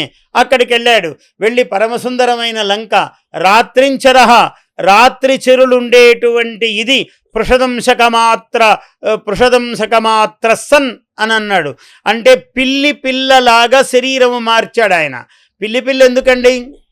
పృషదంశక అంటే పిల్లి అడుగులు అంటారు. పిల్లి అడుగులు శబ్దము కావు, ఎప్పుడు వినిపించావు. అది కూడా అద్వారేణ అన్నాడు. మహాద్వారం నుంచి పోవాలి కదా ఈయన, వెళ్ళలేదు.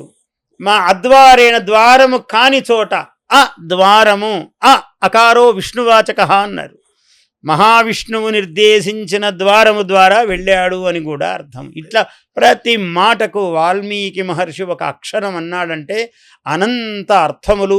వాడివాడి పాండిత్యము, వాడివాడి భక్తి విశేషము, వాడివాడి తపో విశేషము, వాడివాడి పూర్వ అనుగ్రహ విశేషము, వాడి ఆ సీతాదేవి యందు, రామచంద్రుని యందు, హనుమంతుని యందు వానికున్న భక్తి విశేషము, వానికి అక్కడ అర్థములుగా, అక్కడ అన్వయములుగా, అక్కడ అనంత విశేషములుగా గోచరిస్తూ ఉంటాయి. ఎంత మాత్రమున ఎవరు తలచిన అంత మాత్రమే నీవు పిండెంతో నిప్పటి అన్నట్టు అన్నమయ్య అన్నట్టు. నీకు ఎంత పిండి ఉంటే నిప్పట్టు అంత. ఆ నిప్పట్టు అంటే నిప్పుల మీద అట్టు కాల్చేవాడు పూర్వకాలం. అందుకని ఆయన రాయలసీమ మాండలిక ఉంటుంది ఎక్కువగా అన్నమయ్యలో.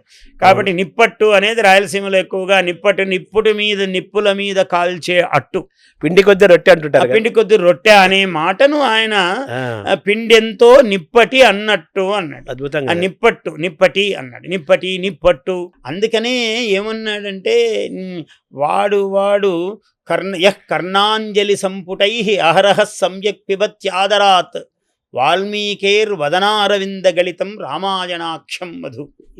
వాల్మీకి ముఖ అరవిందము, ముఖ పద్మము నుంచి వచ్చిన మధువును వాడు కర్ణములు అనేటువంటి అంజలి సంపుటములతో అహరహ సమ్యక్ పిబతి ఆదరాత్, ఆ మధువును ఇలా ఈ చెవులు అనేటువంటి దోసిళ్లతో వాడు ఎంత తాగినా వాడికి ఎంత నిరంతరము తాగుతూ ఉన్నాడు, ఇంకా తృప్తి కలగలేదు. చిక్కనారు కూడా కావున భారతామృతము కన్న పుటంబుల ఆరగ్రోలి అన్నాడు ఆయన కూడా. ఎంత మంచి మాట చూడండి. సరిపోయింది. ఆరన్ గ్రోలి అంటే వాడు నొరారా గ్రోలి. అది మహాత్ముల యొక్క శైలి. సరే, సుందరకాండలో ఇంకేమేమి మంత్రాలు ఉన్నాయి సార్? జయతి బలో రామో లక్ష్మణస్య మహాబల చెప్పారు. రాజా జయతి సుగ్రీవో చెప్పారు. అదే త్వమస్మిన్ కార్య నిర్యోగే. ఇవి అసలు ఏది మంత్రము కాదండి రామాయణంలో. ఇవి మనం ఏదో కొన్ని చెప్పుకుంటూ ఉన్నాం, అంతవరకే వాటి యొక్క స్థితి. కానీ అసలు ముట్టుకున్న ప్రతిదీ మంత్రమే. ఏది మంత్రం కాదు. మొట్టమొదట మీరు ఎత్తుకోగానే కోన్వస్మిన్ సాంప్రతంలోకే గుణవాన్ కశ్చ వీర్యవాన్ ధర్మజ్ఞశ్చ కృతజ్ఞశ్చ సత్యవాక్యో దృఢవ్రతః. ఇది చాలా మహామంత్రం కావడానికి చాలదా? అవును, నా వాక్కులు మంత్రములు అన్నట్టుగా. మీ మాటలు మంత్రంబులు మీ మెట్టిన ఎడ ప్రయాగ మీ పాద పవిత్రామల తోయముల అలుగు ద్యోమార్గ ఝరాంబు పౌనరుత్యములనగా. అలసాని పెద్దన. అవును, ఏమి మాటలు అవి! మామూలు కవిత్వమా? పెద్దనవలె కృతి చెప్పిన పెద్దనవలె గాని వరుల పెద్దనవలెనా ఎద్దనవలె మొద్దనవలె గద్దనవలె కృందవరపు కవిత ఉడప్ప అన్నాడు. ఊరికే పెద్దనవుతాడా? ఊరికే తిక్కనవుతాడా? ఊరికే నన్నయ్య అవుతాడా? సాధారణంగా పోతనవుతాడు. ఆంజనేయ స్వామికి సుందరుడని పేరేమని ఉందా సపరేట్ గా?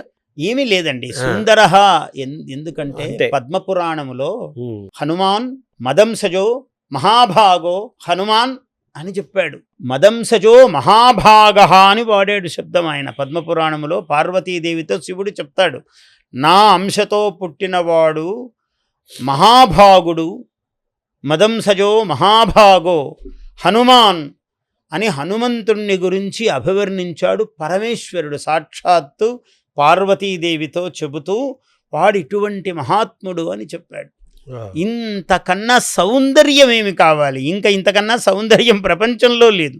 మహాభాగో సుభగః సుందరః శ్రీమాన్ అన్నాడు పద్మపురాణంలో అన్నాడు. ఇది సుభగుడు, సుందరుడు, శ్రీమంతుడు, ధీమాన్. శివుడిచ్చాడు సాక్షాత్తు ఇవన్నీ ఈ విశేషణాలు హనుమంతుడికి. సుభగుడు, సుందరుడు, శ్రీమాన్, ధీమాన్ అని అన్నాడు. సాక్షాత్తు పరమేశ్వరుడే చెప్పాడు. అందువల్ల ఈ సుందరుడు అనడము నిర్వివాదము, నిశ్చప్రచం. ఈ సుందరకాండని చదవటం వల్ల, వినటం వల్ల జరిగే ఫలశ్రుతి ఏంటి సార్? ఏమి కావాలో అది. ఇప్పుడు వాడు పుత్రార్థి పుత్రమాప్నుయాత్, వాడు ధనార్థి ధనమాప్నుయాత్, రాజ్యార్థి సామ్రాజ్యం ఈయాత్. రాజ్యమును కోరేవాడికి సామ్రాజ్యం అంటే దాంట్లో చెప్పటంలో పదాల్లో కూడా వాడు రాజ్యం కోరితే సామ్రాజ్యం వస్తుంది అని. వీడేదో చిన్నది అడగొచ్చు, కానీ రాముని కరుణ పెద్దది. రాజ్యం కోరితే సామ్రాజ్యం వస్తుంది. పుత్రార్థి అయితే పుత్రులను, వాడు వంశమంతా ఇస్తాడు రాముడు. కేవలం ఒక పుత్రుడితో ఆగదు, ఆయన వంశము. ఎందుకంటే వంశములను నిలపటము రాముని యొక్క అనుగ్రహంతో విశేషంగా జరిగే. జన్మిస్తారు. పెళ్లి కాలేదు, సీతాదేవి వంటి భార్య పరమ సుగుణాల అయినటువంటి అమ్మవారి భార్యగా వస్తుంది. వాడికి ఏం కావాలి? ఐశ్వర్యం. ఏది భౌతికమైనటువంటి విషయాలున్నాయో అన్నీ వచ్చి, పరములో ఏది కావాలో వైకుంఠము, సర్వోత్తమమైన స్థితి. నీవు రామ సామ్రాజ్యం ఆప్నుయాత్, రాముని యొక్క సామ్రాజ్యము. చాలామంది ఆధునికంగా మాట్లాడుతూ కొంచెం అపచారమైన భాష మాట్లాడుతూ ఉంటాడు. నా నోటికి అనడానికే కష్టము, అనుకుంటే తెలియదు కదా అని అనాలి. నేను దానికి మళ్ళీ అపరాధము చెల్లించుకోవాలి. ఏమిటంటే రాముడు చనిపోయాడు, రాముడు మరణించి, ఇట్లాంటి మాటలు మాట్లాడుతుంటారు. మాట్లాడకూడదు. రాముడు అవతార సమాప్తి చేశాడు. స్వచ్ఛందముగా సరయూ నదీ ప్రవేశము చేశాడు. ఆయన సపరివారముగా వైకుంఠానికి వెళ్ళాడు. అది రాముడికి సాధ్యం కానీ ఇంకొకరికి సాధ్యం కాదు అటువంటివి. అందువల్ల రాముడి మీద అపచార వాక్యములు, భాషణాలు మాట్లాడరాదు. రాముడు ఇలా అలా అయ్యాడని మాట్లాడకూడదు. రాముని యందు ఆ శబ్దములు ప్రవర్తించవు. నువ్వు మాట్లాడినా అవి వాటికి వెళ్ళే శక్తి ఉండదు వాటికి. రాముడు అవతార సమాప్తి పరిసమాప్తి చేశాడు. సరయూ నదిలో ప్రవేశించాడు ఆయన మహానుభావుడు. అంటే స్వచ్ఛందముగా ఆయన అవతార సమాప్తి చెయ్యవలసినటువంటి కాలములో కాలజ్ఞుడు ఆయనే కాలస్వరూపం. అవతారం అంటే ఏమి? అవతరతి అంటే దిగుతున్నాడు అని అర్థం. ఆ దిగటము అన్న ఆ రూపము సమాప్తి చేశాడు ఆయన. మళ్ళీ కృష్ణావతారం యాగం చేయాలి. అప్పుడు సీతాదేవి దగ్గర లేనప్పుడు ఈయన యాగం చేయాల్సి వచ్చింది. యాగం చేయవలసి వస్తే కరువు కాటకాలు ఉన్నాయి రాజ్యంలో. ప్రభు తమరు యాగం చేయాలన్నారు. యాగం చేయాలంటే సరే, సీతాదేవి ధర్మపత్ని ఉంటే తప్ప యాగము, స్నానము, ఏ శుభక్రతువు ఏది కూడా పురుషుడు ఒక్కడు చేస్తే చెల్లదు. దానము ఏమి చేసినా సతీ సమాయుక్తుడై ధర్మపత్ని సమన్వితుడై మాత్రమే చెయ్యాలి. ఇది గృహస్థునికి ధర్మము, విధి. ఇది సర్వాశ్రమాణం ఆధార అన్నారు. గృహస్థాశ్రమమును అన్ని ఆశ్రమములకు ఆధారం. ఒక బ్రహ్మచారి అన్నం తినాలంటే గృహస్థుడి దగ్గరికే రావాలి. సన్యాసి అన్నం కావాలంటే గృహస్థుడి దగ్గరికే రావాలి, భిక్ష. అందువల్ల ఈ గృహస్థాశ్రమం అన్నది మూలము. ఆ గృహస్థాశ్రమము ఎంత గొప్పగా ఉండాలో, ఎట్లుండాలో చూపించిన వాడు రాముడు. అంటే ఈ సుందరకాండ ద్వారా సీత యొక్క మహత్యాన్ని, ఆ శక్తి స్వరూపుడి యొక్క మహత్యాన్ని, రాముడిని దర్శనం చేయించటము, ఇంకో పక్క కుండలిని యోగము, శ్రీ విద్యోపాసన, మరో పక్క ఆంజనేయ స్వామి యొక్క సాధకుడి యొక్క లక్షణాలు, తర్వాత ఎవరైనా సరే ఇది ప్రేరణగా తీసుకుంటే మనిషి వాళ్ళు ఎంచుకున్న రంగంలో వాళ్ళు సాధించడానికి సుందరకాండ ఎంతో ఉపయోగపడుతుందని మనం అర్థం చాలా చేసుకోవాలి. సంశయమేముంది. సుందరకాండ రోగార్తులకు గొప్ప వైద్యము. సుందరకాండ నీకు ఏ ఏ కోరిక కోరుతావో అది తీరటానికి తక్షణ ఫలము కల్పవృక్షము. నీవు ఏ కోరిక కోరు నీకు అది కల్పవృక్షములాగా ఇస్తుంది. ఇహములోనే ఇవన్నీ ఇస్తే పరము నీకు తప్పకుండా ఇస్తుంది. ఇహ పర సాధకము. ఒక్క మాటలో ఇది సుందరకాండం. అందువల్ల ఇది మహాకాండము కలిగిన ఒక కల్పవృక్షం. అంతే. యాక్చువల్గా 24,000 శ్లోకాల రామాయణంలో ఈ సుందరకాండ 12,000వ శ్లోకంతోనే ప్రారంభమవుతుంది. మనం ఈ తక్కువ కాలంలో చెప్పుకోగలిగినన్ని, ఎందుకంటే భాగవతం అంతా రాశాక ఒక మాట చెప్తాడు వ్యాసుల వారు, గతిక్షయాన్ నివర్తంతే నచ ఆకాశ గుణక్షయాత్. ఒక పక్షి ఆకాశములోకి ఎగిరి ఎగిరి ఎగిరి ఎగిరి ఎగిరి ఎక్కడో ఒక చోట ఇంకా వెనక్కి తిరిగి వస్తుందట. అయితే ఇంకా ఆకాశము లేదని కాదు, గతిక్షయాత్, దానికి ఆ పక్షికి ఇంకా శక్తి లేదు. చాలా పెద్ద పక్షి అండి, ఊరికి అలవోకగా ఎంత దూరమైనా వెళ్ళగలదని, ఎంత గొప్ప పక్షి అయినా కానివ్వండి. ఇంతెందుకు గరుత్మంతుడే కానివ్వండి, సాక్షాత్ విష్ణువాహనమైన గరుత్మంతుడే కానీ, ఇంకా మామూలు పక్షుల గురించి చెప్పలేము. అది వెళ్ళి వెళ్ళి వెళ్ళి ఎక్కడో ఒక చోట ఉపసంహరించుకుని వస్తుందట. గతిక్షయాత్ నివర్తంతే నచ ఆకాశ గుణక్షయాత్ మతిక్షయాత్ నివర్తంతే. భాగవతం అంతా రాసి చివరికి చెప్తున్నాడు, మతిక్షయాత్ నివర్తంతే. ఇంకా నాకు ఇక్కడ బుద్ధిశక్తి అయిపోయిందని వెనక్కు తిరుగుతున్నానయ్యా, ఈ భాగవతమును ఉపసంహరిస్తున్నాను. నా గోవింద గుణక్షయాత్. ఇంకా గోవిందుని యొక్క గుణములు లేవని కాదు వర్ణించడానికి, ఇక్కడ నేను విశ్రాంతి తీసుకుంటున్నాను అని వ్యాసుల వారు. అంటే మీరు ఈ భౌతికత టాపిక్ తీసుకొచ్చారు. భారతం అంతా ఒక ఎత్తు, భగవద్గీత ఒకటి సపరేట్గా అదొక ఎత్తు, రామాయణం అంతా ఒక ఎత్తు, సుందరకాండ ఒక ఎత్తు. అంతే కదా సార్. భాగవతమంతా ఒక ఎత్తు, అందులో రుక్మిణీ కళ్యాణము, గజేంద్ర మోక్షణము, ఇటువంటివన్నీ ఒక ఎత్తు, భీష్మస్తుతి. అలాగే సుందరకాండలో 68 సర్గల్లో కూడా కొన్ని సర్గలు మళ్ళీ సపరేట్ అంటారు కదా సార్, ఏమైనా ఉంటాయి అలా, అందులో ఏమైనా అలా ఉందా? ప్రతి అక్షరము మంత్రమేనండి. ప్రతి అక్షరము. కొన్నింటికి 8 శ్లోకాలు చెప్తాడు ఒక్కొక్క చోట ఋషి, కొన్నింటికి 57 శ్లోకాలు చెప్తాడు, కొన్నింటికి 144 శ్లోకాలు చెప్తాడు. ఇట్లా ఆయన, ఇది మంత్రశాస్త్రం. ఇది ఇక్కడ అనుదాత్తము, ఇక్కడ ఉదాత్తము, ఏది ఎట్లుండాలో, ఇక్కడ హ్రస్వమే ఉండాలి, ఇక్కడ దీర్ఘం ఉండాలి. అగ్నిమీలే పురోహితం అంతే, అది ఈ పైకే ఉండాలి. అంటే సంఖ్య కూడా మంత్రశాస్త్రం ఉంటుంది, అంతా మంత్రశాస్త్రమే. అది ఇక్కడ 8 ఎందుకు పెట్టాడు, పక్కనే 27 ఎందుకు పెట్టాడు, ఆ తర్వాత మళ్ళీ 27 పెట్టాడు, మళ్ళీ 24 పెట్టాడు, మళ్ళీ 23 పెట్టాడు, మళ్ళీ 87 పెట్టాడు. ఏమిటి అంటే ఇదంతా సంఖ్యాశాస్త్రం. సంఖ్యాశాస్త్రం ఎందుకు? సాంఖ్యాయన సగోత్ర గాయత్రి అన్నాడు. గాయత్రి పరదేవతయే సాంఖ్యాయన సగోత్ర అన్నాడు గాయత్రీదేవిని. అంటే సంఖ్యాశాస్త్ర పరిపూర్ణ గాయత్రి దేవి. అందుకని సంఖ్యాశాస్త్రము కూడా ఉంది అందులో. వాల్మీకి ఇక్కడ 144 రాసి పక్కనే కనీసం 44 అన్నా ఉండేటట్టు రాయాలి కదా. 8 శ్లోకాలు ఎందుకు రాశాడు ఒక సర్గలో?